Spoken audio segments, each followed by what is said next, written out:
جیسے خود حضرت ابراہیم علیہ الصلوۃ والسلام نے قرآن کریم میں اللہ تبارک و تعالیٰ سے درخواست کی کہ ربی ارینی کیف تحیی الموتیٰ، اے میرے رب مجھے دکھائیے آپ مردوں کو زندہ کیسے کرتے ہیں۔ اب پیغمبر سوال کر رہا ہے تو اللہ نے کہا اولم تؤمن، کیا تجھے یقین نہیں ہے کہ میں زندہ کر سکتا ہوں؟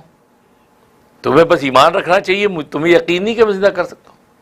اب جب یہ سوال کیا بلا بلا شبہ میں یہ ایمان ہے، یقین ہے آپ مردوں کو زندہ کر سکتے ہیں،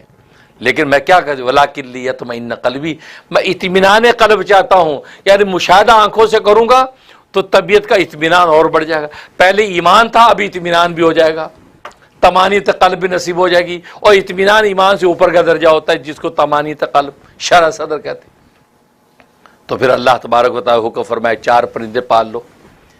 4 پرندے پال لو، ان کو اپنے ساتھ جو مانوس کر لو، پورا قرآن میں ذکر کیا اس کو۔ انہیں 4 پرندے پال لیے، جس کے اندر لکھا ہے کہ ایک اس کے اندر جو ہے وہ یہ گدھ تھا، گدھ،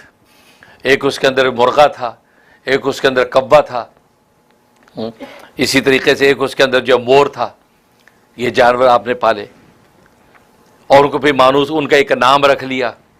نام رکھ لیا، ان کو پھر مانوس کر لیا اپنے ساتھ، ان کا نام لیتے تو دوڑتے ہوئے آتے تھے۔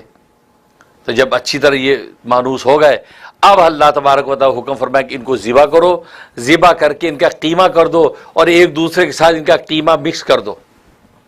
مکس کر کے پھر 4 ڈھیریاں بناؤ، ایک چٹان پہ، ایک دوسری پہ، تیسری چوتھی پہ چٹانوں پہ رکھ دو۔ پھر ان کا جو اصل نام سے پکارتے تو وہ نام لے کے بلاؤ اس کو۔ تو جو جانور بلاؤ گے اس کی ہڈیاں، اس کے پار، اس کا گوشت کیسے آپس میں جڑے گا اور کیسے زندہ ہو کے آئے گا، مشاہدہ آنکھوں سے کرو گے۔ یہ نظارہ قرآن نے اس کو ذکر کیا، تو انہوں نے وہی کیا، جب رکھ دیا اس کے جب نام لیا اس کا، تو اسی پر اڑتے ہوئے آ رہے ہیں، ہڈیاں اڑتی ہوئی آ رہی ہیں، پنجے اڑتے آ رہے ہیں، گوشت اڑتا آ رہا ہے، وہ آپس میں مکس ہو گیا، پورا پرندہ زندہ سلامت ہو کر دوڑا ہوا آ گیا۔ دوسرے کا نام لیا، وہ بھی اسی طریقے سے دوڑا ہوا آ رہا ہے، چاروں کے چارے۔ تو گویا کہ اللہ تبارک و تعالیٰ نے مشاہدہ کرا دیا ابراہیم علیہ الصلوۃ والسلام کو، ایسے زندہ کرتا ہوں